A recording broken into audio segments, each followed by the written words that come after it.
而且从两边的英雄选择上面来说的话，两支队伍在上场比赛的时候都有掏出来过这个版本相对比较冷门的英雄。微博出过貂蝉 ，DYG 出过艺兴和马可波罗。是的。所以今天我觉得，首先我们可能要着重去看待的就是两边教练今天在 BP 上面的博弈了。第一小局的话，蓝色方是北京微博，红色方是深圳 DYG。微博上来的班位目的性很明显。他搬的元辅那边 DYG 就跟着搬了一手鲁班大师，然后微博后手是搬狂铁了 ，DYG 搬了盾山。那这样，他搬狂铁的话，抢敖乙。最近蓝色方很多抢敖乙的，是的。但是红色方拿一个狂铁敖乙在后期打团就会得到一个很大的限制啊，就会被限制很死，很难输出。所以他把狂铁给搬了，把这个敖乙给拿了。对面不好出吃叉的情况之下 ，DYG 是选择了抢中路强势的沈梦溪，习惯就好。搭上邵思源，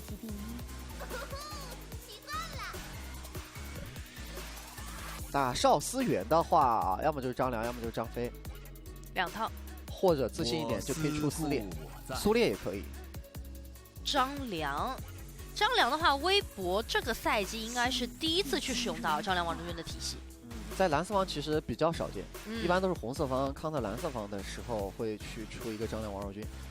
但这套体系现在整体的胜率很高，包括张良单英雄现在在整个联赛是13胜6负，有68%的胜率，很高了。对的，再加上昨天 AG 那个自信之血，也让大家又重新审视了这套组合啊。毕竟在 BO7的时候，你肯定会用得上的。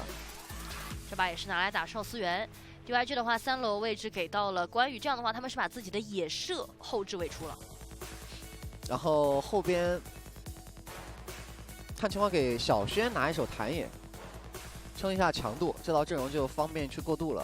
是的，他们得有一个能够吃住张良第一套集火的人在。DYG 是选择了搬马超、蒙恬，然后北京微博并没有去限制打野，而是一直在针对射手。后羿戈亚，把一些强对线的，然后敖乙相对来说没有那么好处理的英雄给办掉了。其实公孙离打敖乙，然后配上邵思源打敖乙的话也行，只是这把有个张良会让公孙离受限，看北京微博要不要处理这个点了。他如果要继续搬射手的话。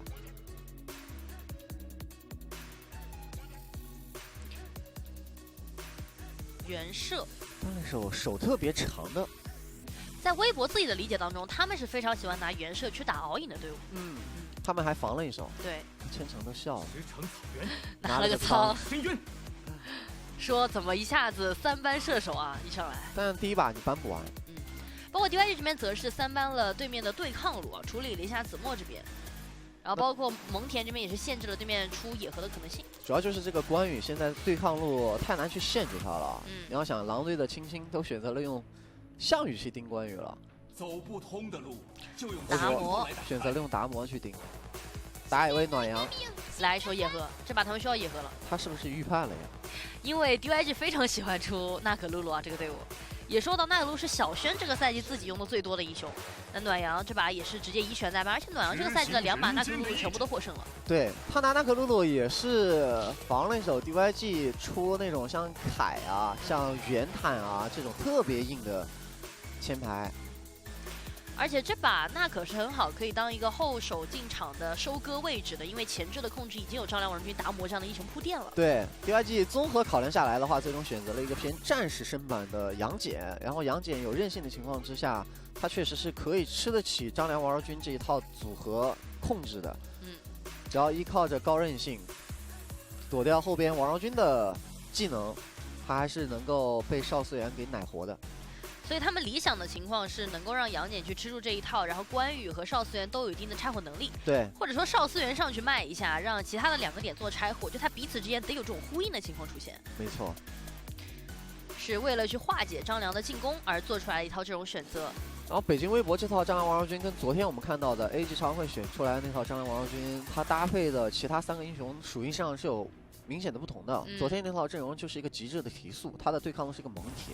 然后北京微博这套阵容的话，它的核心娜可露露也好，敖乙也好，都是一个一波流的爆发，然后是属于那种多打少，打一波流集火掉一个，然后拉走等技能再打，会比较好打的阵容，而且它的发力期会相对迟缓一些。那这样就非常考验微博他们在前置位的一些拉扯了。包括最近其实看到很多张良出节奏的话，可能也是会考虑在发育路的这个位置。就是随着整体打野的流向，他们前期得去看一下杨戬什么开，然后看一下有没有机会在下路去抓一下这个仓。其实因为这个版本大家都学会了一招中路并线，就是辅助过来跟中单、跟打野一起去并线，提高打野的收入。就是这样的一个契机，我觉得张良王昭君就有了很多，就是在前期很多抓边的空间、越塔的空间。是的。包括张良到中后期的时候，可以当做一个反手的位置去打，所以大家会看到现在好像张良王昭君的体系又慢慢回温了起来了。但总而言之，微博这套阵容相比起 DYG 来说的话，他们是要更偏发育一些的。这就回到了我们说到微博这个赛季自己强势的地方，就在于他们的经济发育能力满分，中期能力排在联盟第一。而 DYG 也拿了一套非常符合自己这个赛季风格的阵容，他们前中期是利用上半图的强度是可以找到机会的。微博这套阵容其实感觉更拼一些，因为他在前期如果张良王昭君要动手的话，就要保证这个成功率，一旦有一波失误了，那我感觉 DYG 这套阵容是很快能够滚起雪球的，并且 DYG 的阵容最理想的状态就是在他们做好准备让杨戬上去吃对面技能集火的情况之下，他们打起团战来会比微博的持续作战能力会强一些。所以微博相对来说阵容的容错率是没有特别高的但是他们的击杀效率是可以得到一个满足的，主要就是怎么去处理杨戬这个点。没错。但其实提到容错率，两支队伍在目前的第3阶段都没有太多的容错率了，因为他们微博来到第3阶段以后，目前遭遇的是3大场的连败，而 DYG 的话，从过完年回来之后，目前是5大场连败的一个情况。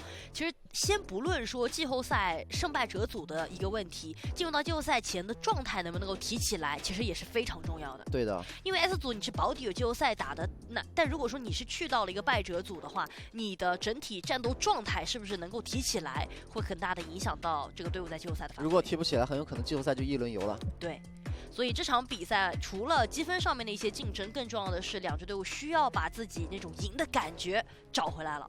进入到双方今天的第一小局，蓝色方北京微博，红色方深圳 DYG。我是解说一雪，我是解说潇洒。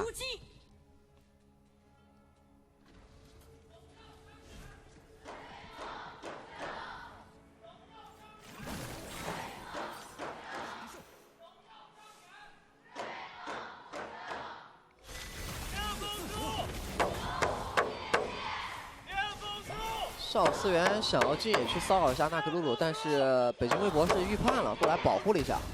上路拼得很凶啊，紫梦的达摩的闪现已经没了，闪现都交了，关羽的疾跑也交了，一上来就有很多的小技的摩擦。但这样摩擦过后 ，DYG 的阵容他们在前线能做更多的事情，双面的资源可以控得更多。而微博的话，则是要优先去帮纳克鲁把所有的野区清完。纳克鲁鲁的发育是重中之重。对，这把是把宝压在了暖阳身上的。结合到目前组内的实时积分，看到两支队伍现在都是在这个晋级线之外，但是上路4抓1拿到了第一滴血，直接抓掉了小乐。小乐觉得自己队友也在旁边，但是他的状态太差了，根本就撑不过第一轮对面的集火。这样的开局对于微博，然后包括对于暖阳的发育来说是非常顺畅的。是的，你让这个纳克鲁鲁拿了一血，再加上这是个张良王昭君啊，养核心养的速度非常快的。是的，这把就是围着打野的节奏来。关羽还阵亡了一次，关羽是打左边这个阵容最重要的一环了。所往契机时，他的拆火进场。不过 DYG 这边还是要围绕着对面野区刷的时候，看看能不能找一些机会。因为本身小轩这个赛季有项数据在于他的场均对方野怪是在打野位置的第1位的，他的野区入侵率也是排第1的。对的，加上他这把杨戬在中期的强度其实是可以得到一个支撑的，看他们会不会围绕着小轩的节奏做一些事情了。DYG 在前期对于对面野区的小野也是比较敏感的。对。他们在这个赛季红蓝 buff 的控制率也是联盟第1的。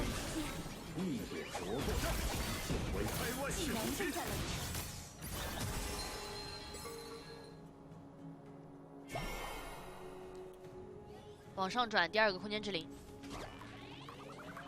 这空间之灵想打，但是张良王昭君直接打反边节奏，就是我们说到的这波节奏，下路过来直接接了一下，但是闪现躲开了。张良还差点死掉，那这波北京微博亏大了呀！是的，这轮理论上有张良有王昭君，应该是必成之局才对。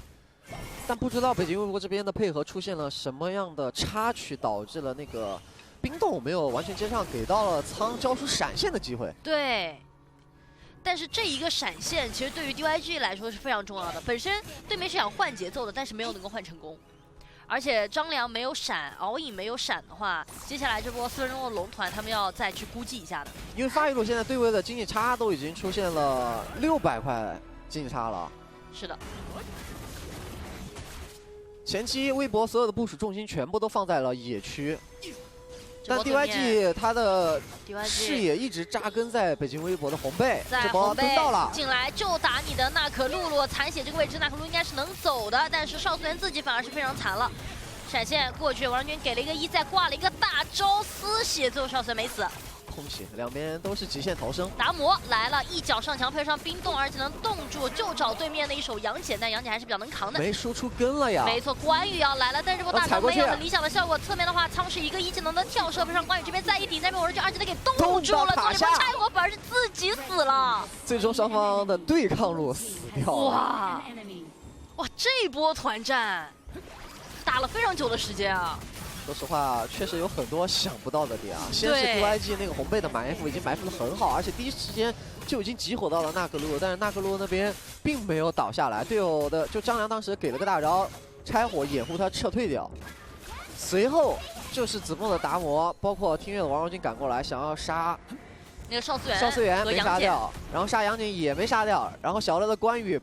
最后拍马赶到过来，但没有想到关羽跟达摩都阵亡，最终也没有杀掉他们最想杀的那第一个人。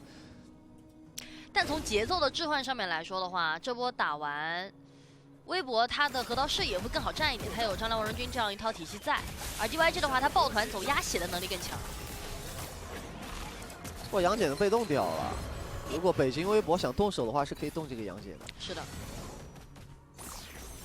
主要是现在 DYG 很想打进娜可露的野区，但一直进不去。而暖阳的发育的话，一直没有受损。暖阳现在是4700的一个经济啊，全场第一。这波站位看能不能蹲到人。DYG 在很小心，在探那边的草。娜可露露从后方过来，直接扑了进去，但少素媛上身自己是没有死的。侧面条关羽再来劈了一刀，找一下对面的一个达摩，达摩这边是一个丝血，但是杨戬直接拱了进去，把残血的达摩给收掉。然后回头的话，张良这个位置也被埋在里面，没有任何的办法。但暖阳在侧面的话也是击杀掉了苍。这波北京微博是一个2换1，但因为 DYG 是有意识的去探那边的草丛，他让辅助少素媛先去探草，吃了达摩跟娜可露的一套之后，还拖延了一些时间，并没有死。随后达摩就成为了一个脱节位 ，DYG 慢慢去集火，但因为张良的赶到，配合王昭君又把关羽给定住了一段时间，然后关羽也通过自己的2技能解掉了王昭君的冰冻，完成了反打。是的。只不过千城的苍这个他去追暖阳的娜可露的时候，应该是队友就跟不上了，最终是被暖阳的娜可露给反杀了。就现在我们分军都会有一个击杀出现，但是从结果上面来说，这把娜可露的发育是一直很顺的。他5600 2-0，对，就他在打架的同时也没有耽误到自己的刷钱。没错，领跑全场的经济。他的张良王昭君很多时候去找节奏，不一定要为了完成击杀，更多的是给娜可露创造好的视野和条件。但其实现在这个局面是 DYG 一直在主动抱团去跟北京微博碰，他知道北京微博现在的双核心娜可露跟敖影还没有完全起来，然后微博这边的输出是有限的。是的。而微博其实也是在尽可能的去规避掉正面的进攻，想办法利用自己的单点爆发秒一个，然后就拉走。两边这波是不约而同的做了提速，把中线断了，然后下路可以再多推一座塔，都在换2塔，一样的一个但是感觉 DYG 要直接逼你高地了。对，而且你这边回防的话，有王昭君来，有大招，应该没什么问题。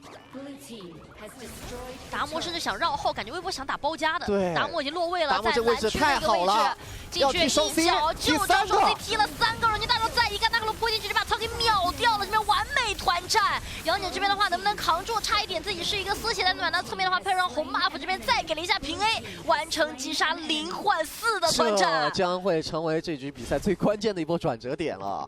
子墨的达摩，就是因为 DYG 他逼高地把对面逼回防，看到王昭君之后就已经知道这个高地不能再推了，但他们还没有第一时间要走的意思，就给到了子墨往自家蓝区绕的时间。这波其实子墨是将计就计，来看。 他直接是在杨戬探那个草的一瞬间，他往前交1技能，就这样的一个视野差。这波他是连闪都没交的，就是一个出草，然后大招调好角度了以后上墙3个，这波是关键的团战啊！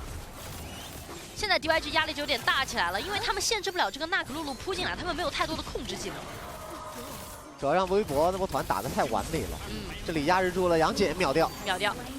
杨戬现在只有5200的一个经济啊，感觉不太能够吃得住。上路过来又是一脚上去，又秒仓，直接给带走了。关羽这个位置的话也难逃一死，2次触发，小麦拿到2连击破。花式接 combo 啊！这波听乐的王昭君在队友还没有交控制技能之前，他闪现2技能去动，然后达摩也是一个闪现踢。 其实这一局我们没有看到这种常规的所谓张良、王昭君的节奏，微博他就是每个人我有些小技能了，我就可以跟你打一波配合，真的就是靠控制链对接触的优势。看到娜可露已经是8500啊，破军已经刷出来了。这种局面其实对于 DYG 来说的话就比较被动啊，他的前排扛不住了。先看啊，知道杨戬被动条不满，这个时候张良就直接锁。 杨戬，然后接第1套张良王昭君，先杀掉，杀完了之后，你看王昭君做了什么？王昭君看对面扎堆了，闪现2技能自己动2个。哎，正面又打起来了，又是想秒这个杨戬。杨戬这边的话是开了一个大招，可以往后走。再加上杨戬这波被动比较满，他吃到冰冻的时间很短。但现在对于 DYG 来，小麦闪现过去打了一波3火，但是仓这边是一个丝血。 差点把他秒了。微博感觉现在进攻欲望很强，看到机会就上了。他们现在优势经济领先的太多了。看到暖阳这边胜场10分钟经济均值是7500，但他这一局的实时经济已经9200了。实时经济高了自己场均10分钟的胜场经济差不多快2000。差不多一个大件。比平时差不多多了一个大件出来。发育太顺了，然后他是先补了一种明刀，太夸张了。 明刀出来，给龙团增加一些容错率。红背的位置的话是有一个关羽，草被探出来了。正面就是想跟你拼这波10分钟的龙。敖乙是一个侧方绕后的位置，先碰到出对面的一个沈梦溪，沈梦溪这边交了一个闪现线往后拉扯。这边的龙暖这边先杀掉了小轩，同时的话龙是子墨这边拿到的，关羽这边把人给带回来，但自己是没有伤害的，回头一刀赚死了娜可露露，自己还能够走。但是后方的一个位置的话，敖乙也是被打残了。 自己要赶紧要走了，因为只剩下关羽一个人。下路的话是有兵线，北京微博不出意外的话是有机会去打一波的。这一个炮车只要保着，因为关羽也没有什么技能，只要张良大招好了，按住关羽就有机会直接点水晶。杨戬还有5秒复活，张良大招好了，有一个炮车一直点大就行，一直点大。大招卡完了以后，按住关羽点掉水晶，让我们恭喜北京微博。 非常快速的一局比赛。本来这套阵容